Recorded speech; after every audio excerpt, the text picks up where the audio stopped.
in the shadows of ancient sands and along the vibrant rivers of Africa. Myths breathe with timeless power. Echoes of Anubis. African Myths Reimagined invites you on a journey where the jackal-headed god is not just a guardian of the dead, but a guide through hidden histories and forgotten truths. From the mysteries of the Nile to the spiritual rhythms of the continent, we'll uncover how these legends shape identity, inspire art, and speak to the human soul today. This is more than mythology. It's a conversation across centuries, where the past whispers and the present listens. Let's begin. In the shifting sands of Egypt's deserts and the deep memory of Africa's oral traditions, the name Anubis carries weight. His sleek, jackal-headed form stands as one of the most instantly recognizable figures of ancient mythology. But for all the centuries, he has been depicted guarding tombs and guiding souls. Anubis is far more than a funerary god of a long-dead civilization. He is a symbol, a bridge between life and death, seen and unseen, the known and the mysterious. When we speak of the echoes of Anubis, we are not simply invoking nostalgia for ancient Egypt's grandeur. We are recognizing that his story resonates far beyond the Nile Valley, touching ideas and beliefs found across Africa. The myths that shaped him have been told, retold, and reshaped for millennia. And when we reimagine Anubis today, we are not rewriting history. We are uncovering layers of meaning that were always there, waiting for a new generation to hear them. 1. The jackal at the gates of eternity. Anubis first emerges in the historical record around 3100 BCE, during Egypt's early dynastic period. He was known as Inpu or Anpu in the Egyptian language, names that carried connotations of decay, perfume, and royal authority. His jackal form was no accident. Jackals roamed near cemeteries, their presence becoming both a threat to the dead and a natural guardian against spiritual violation. Unlike many gods whose roles changed over time, Anubis's core function remained constant. He was the protector of the dead, the guide of souls, the weigher of hearts. In the weighing of the heart ritual, it was Anubis who placed the deceased's heart on one side of the scale and the feather of Ma'at truth on the other. A heart too heavy with sin would be devoured by Ammit, the monstrous eater of souls. A heart light enough would enter the eternal paradise of the field of reeds. In a modern lens, Anubis embodies a profound moral principle, that every action in life has weight. Death in his mythos is not an ending, but a test. 2. Anubis beyond Egypt, Pan-African echoes. It is tempting to view Anubis as an isolated figure of Egyptian religion, but the deeper we dig, the more we see that his archetype, the guardian between life and death, appears across Africa in various forms. In Dogon mythology of Mali, the figure of the pale fox, Urugu, is linked to the liminal space between order and chaos. Much like Anubis, stands between life and afterlife. In some Nubian traditions, guardian spirits protect burial grounds, much like jackal-headed Anubis did in Egypt. In parts of West Africa, stories of hunters and animal spirits emphasize a guide who knows the paths between the worlds of the living and the ancestors. These shared traits suggest that the idea of Anubis, the psychopomp, the death guide, is not purely Egyptian, but part of a wider African consciousness about mortality, morality, and memory. 3. The art of death. Anubis as cultural symbol. Anubis's presence in tombs, sarcophagi, and temple walls was not merely decorative. The ancient Egyptians believed images carried power. Depicting Anubis was, in a sense, inviting his protection. His long snout, upright ears, and black fur, symbolizing both decay and rebirth, communicated the full cycle of life and death. But even more, his imagery told a story. The black color was not the natural color of a jackal, but represented fertile Nile soil, life emerging from death. His gaze was steady, neither cruel nor comforting, symbolizing the impartiality of judgment. His form was often shown in motion, walking beside the soul, suggesting companionship in the transition rather than abandonment. Today, this visual language still resonates.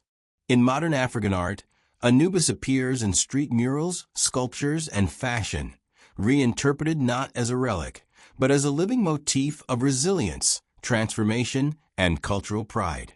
4. Reimagining the myth, Anubis in the modern world.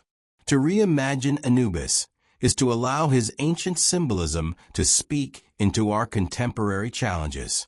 Imagine a storyteller in Lagos or Nairobi creating a graphic novel, where Anubis is not a static god, but a cosmic traveler navigating both ancestral realms and the chaos of modern cities.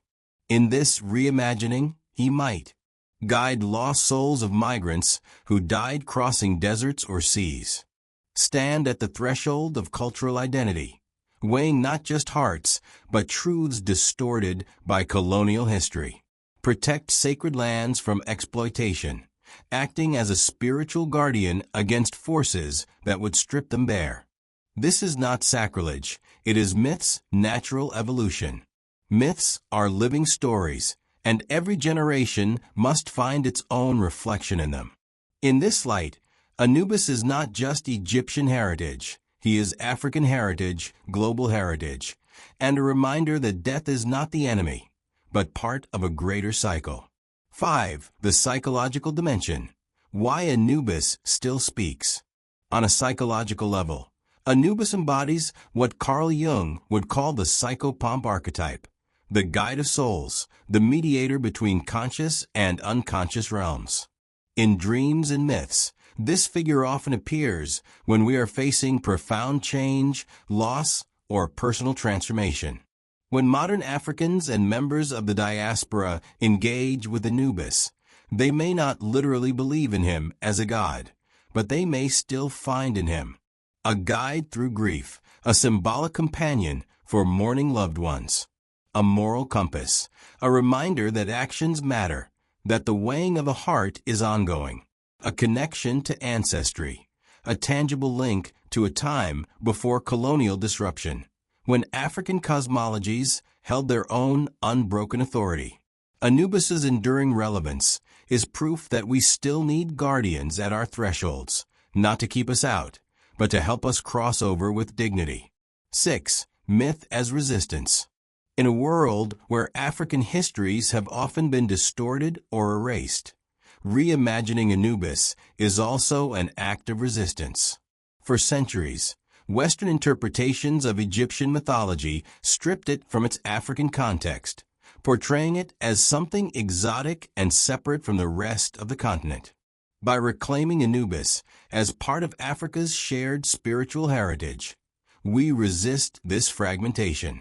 We remind ourselves that Egypt was not an isolated wonder, but part of a network of cultures and ideas stretching across deserts, rivers, and trade routes. The same caravans that carried gold and incense also carried stories, shaping gods into forms that could be recognized in distant lands. Reimagined myths are not less authentic, they are more authentic, because they reflect the ongoing conversation between past and present. 7. Storytelling in the digital age. The digital era has given Anubis a new kind of immortality.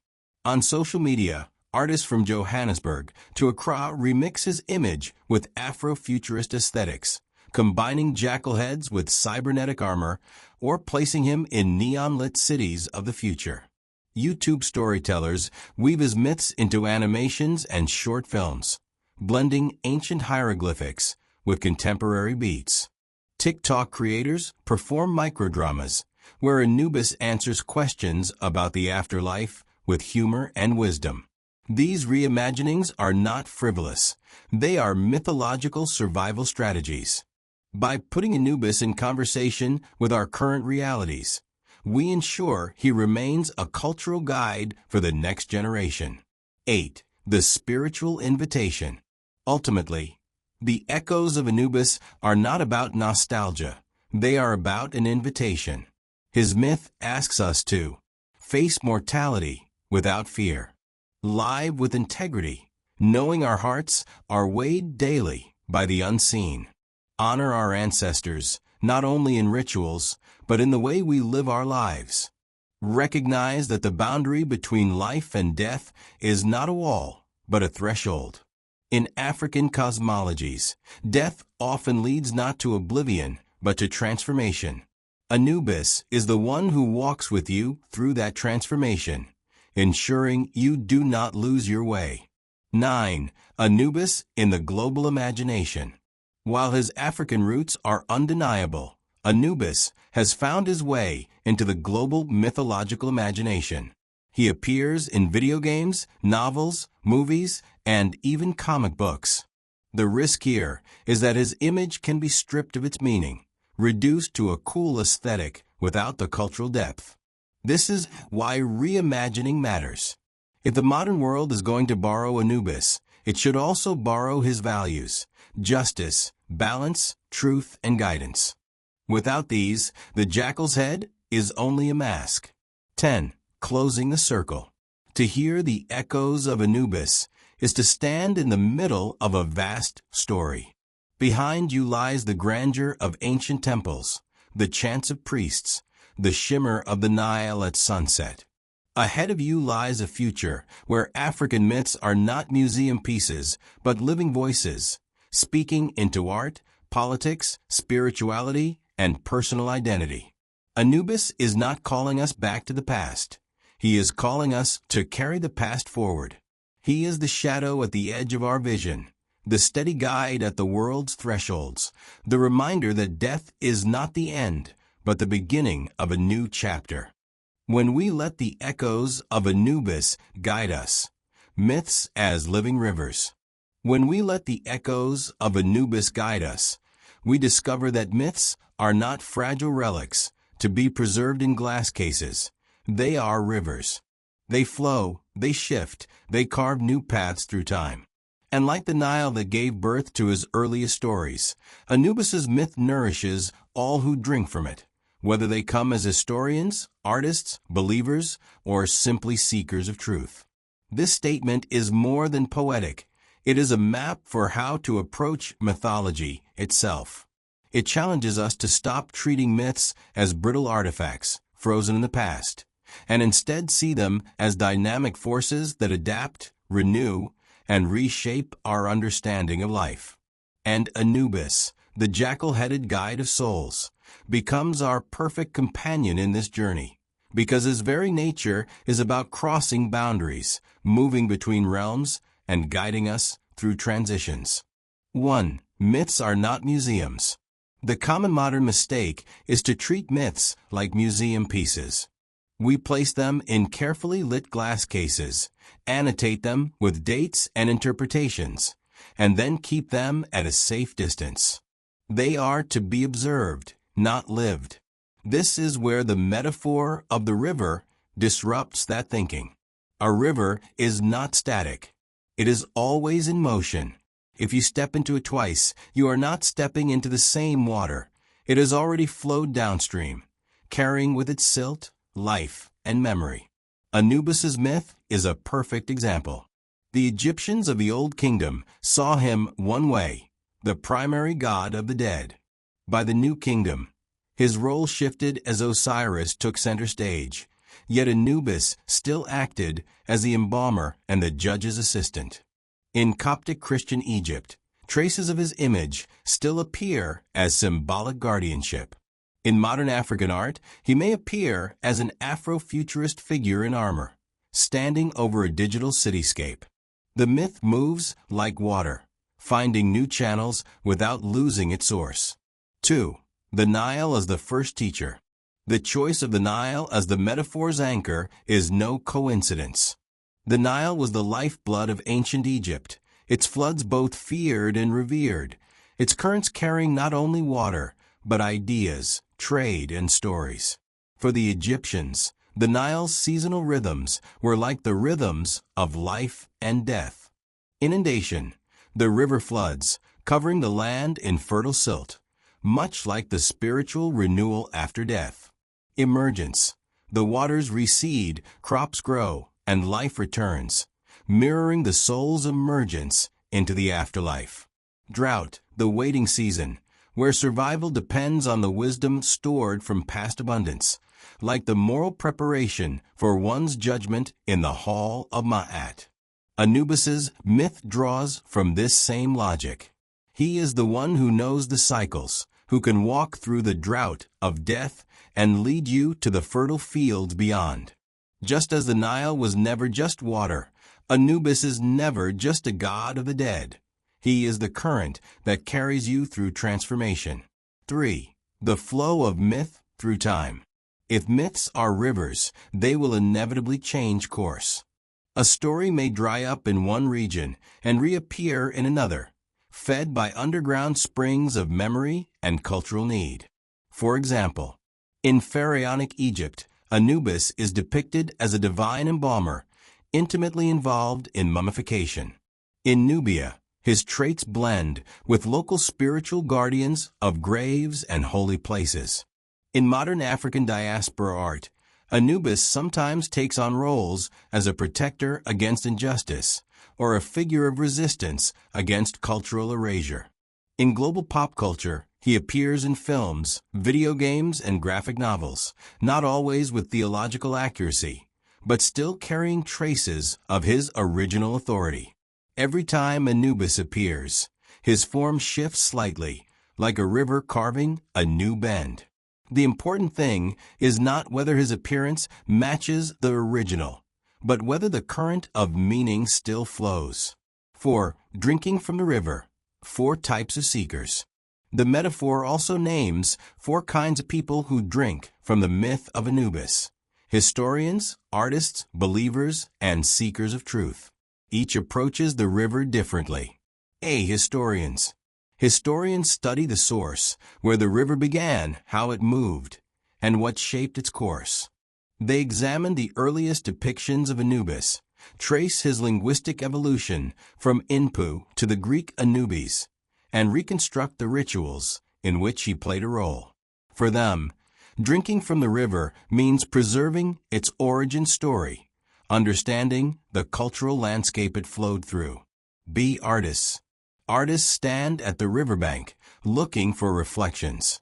They see Anubis's long snout mirrored in modern symbols, his black fur blending with shadows of city streets. They dip their hands in and paint, sculpt, film, or design with the water they scoop up. For them, the myth is not fixed. It is clay, pigment, movement. They reshape the river's imagery into new channels. See believers. For believers, the river is sacred water. They step into it for cleansing, blessing, and connection. Whether through neo-pagan revivals of Egyptian religion or African spiritual practices that honor ancestral guardians, Anubis becomes part of living faith. For them, the river is not to be studied from afar, but entered with reverence. D. Seekers of truth. Seekers of truth are those who care less about the exact historical form of Anubis and more about what his story reveals about life, death, and morality. They ask, what does the weighing of the heart mean for me today? For them, the river is a mirror for self-discovery. The myth is a tool for transformation. 5. The river's hidden currents. Rivers have undercurrents, movements beneath the surface that carry sediment and shape the land without being immediately visible. In mythology, these are the subconscious truths embedded in the story. Anubis's myth carries several such undercurrents. Justice is impartial. The jackal god does not favor kings over commoners. All hearts are weighed equally. Death is part of life. His calm demeanor reassures that death is a transition, not annihilation. Guidance is necessary. No soul crosses the threshold alone. Even in death, community exists. These truths are not tied to ancient Egypt alone. They resonate across cultures and eras. That is why the myth keeps flowing. 6. When rivers are dammed. There are times when myths are interrupted, cut off, forgotten, or distorted. Colonial history often acted like a dam on African spiritual rivers, redirecting them or drying them out through suppression. Yet, just as rivers can carve around obstacles or seep underground until they emerge elsewhere, myths survive. Anubis survived through art, through whispered stories, through symbols that persisted even when stripped of their names. Reimagining Anubis today is like breaking the dam, allowing the myth to flow freely again, reconnecting with its source and carrying it into new terrains. 7. The danger of stagnant water. A river that does not move becomes stagnant. Likewise, a myth that is never retold, never reinterpreted, risks becoming irrelevant. If we insist that Anubis can only mean what he meant in 2500 BCE, we freeze him in time and rob him of his vitality. But if we allow him to interact with modern contexts, migration crises, ecological destruction, identity struggles, he becomes relevant again. Myths must move to stay alive. This is not disrespect to the past. It is respect for the myth's original role as a living part of society. 8. The river and the threshold. Anubis stands at thresholds, between life and death, mortal and divine, past and future. Rivers themselves are thresholds. You must cross them to reach new lands, and they mark the boundaries between regions. To let the echoes of Anubis guide us is to accept that life is full of thresholds. Each change, birth, love, loss, new beginnings, requires crossing. And like a river crossing, it is not without risk.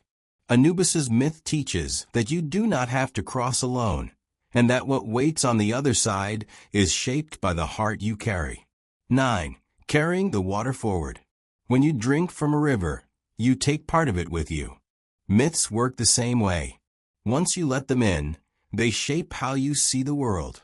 To carry Anubis's water forward means living with integrity, so your heart is light when weighed, protecting sacred spaces, whether they are physical burial grounds or cultural traditions, acting as a guide for others, especially in times of transition. In this way, you become part of the river's journey, not just a passive observer. 10. The endless flow. The most beautiful truth about rivers is that they have no real end. Even when they meet the sea, their waters join a larger cycle. Evaporation, rain, streams, and back again. Anubis's myth, too, is part of a larger cycle. It connects to other African guardian figures, to other global psychopomp archetypes, to our universal human need to make sense of death.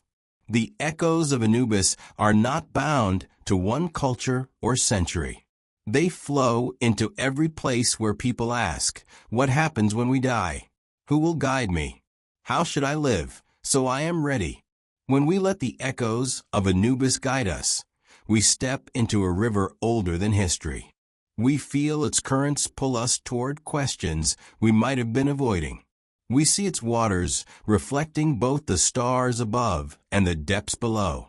We hear its rush and know that it has carried countless souls before us. Anubis does not ask us to worship him.